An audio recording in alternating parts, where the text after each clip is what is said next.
नमस्कार जय जगन्नाथ। आज हूँ पंचायत राज दिवस।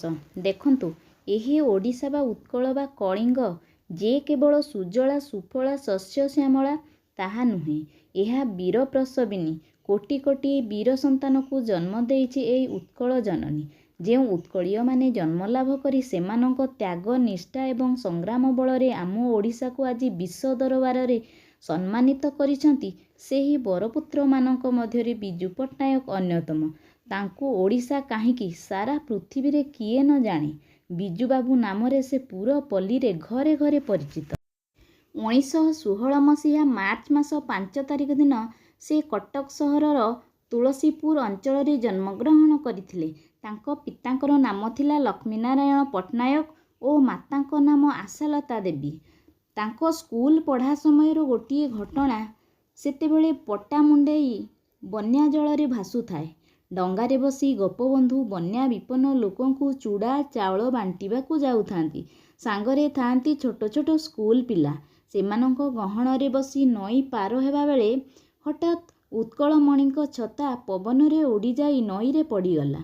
संगे संगे बिजू डंगारू पुरंता नई को डेई पड़िले। छताटी धरी पुणी डंगा को फेरी आसिले। एकथा देखी गोपबंधुको आखि भयरे बुझी होइथिला। से बिजू बाबूको पिठीरे हाथ मारी कहिले, अरे बाबू तुमे ए कौन कल? तुम जीवनटा बड़ ना मो छताटा बड़? संगे संगे बिजू बाबू उत्तर देले, आपण जीवन को पानी छड़ाई केते लोकंको सेवा करूछंती। आपणको छता मो जीवन ठारू किछि कम मूल्यवान नुहे। एभली उत्तर रे गोपबंधु खुशी होई बिजू बाबूଙ୍କୁ बड़ मनीष हेबा पई आशीर्वाद देले। थरे उड़ाजाहाज को उड़ुथिबार देखी मन भितरे संकल्प करिथिले जणे पायलट हेबा पई। शेषरे से जणे सारा विश्वर दक्ष पायलट होइथिले। देश स्वाधीन हेबा परे से राजनीति रे जोग देले। से 1952 मसीह रे विधानसभा निर्वाचन रे प्रतिद्वंदिता करी विजयी होइथिले। पुणी 1961 मसीह रे ओडिशार मुख्यमंत्री होई ओडिशार बहु उन्नतिमूलक कार्य करथिले। से ओडिशा रे 2 थर मुख्यमंत्री थिबा बेले 1 टंका दरमा नै आदर्श व्यक्तित्वर प्रमाण देइथिले। पुणी रिक्सा रे बसी अबा केबे केबे साइकेल चढ़ी मध्य से सचिवालय को आसी अर्थ अपचय करू नथिले।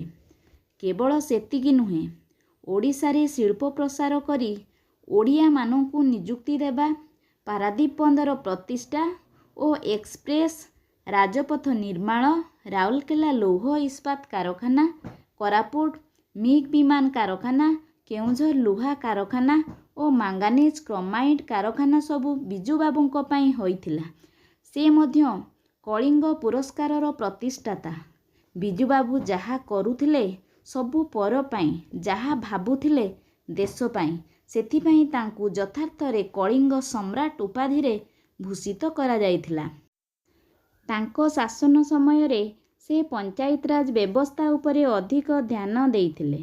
पंचायत को शासन विकेंद्रीकरण करी से साधारण जनतांको समस्या समाधान करबाकू चेष्टा करिथिले।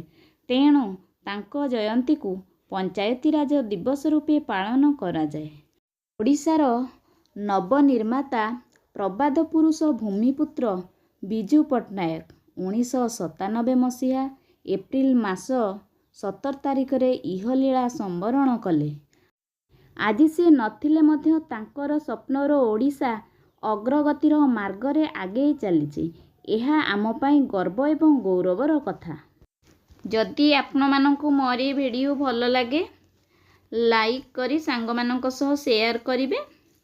जदि मो चैनल को एपर्यंत सब्सक्राइब करि नाहंती, सब्सक्राइब करी पाखरे थिबा बेल आइकन को प्रेस करी ऑल ऑप्शन रे क्लिक करिवे, जहा द्वारा मु अपलोड करूथिबा वीडियो रो नोटिफिकेशन आपण प्रथमे पाइबे। आजि पई एतिकी रहुची। नमस्कार जय जगन्नाथ।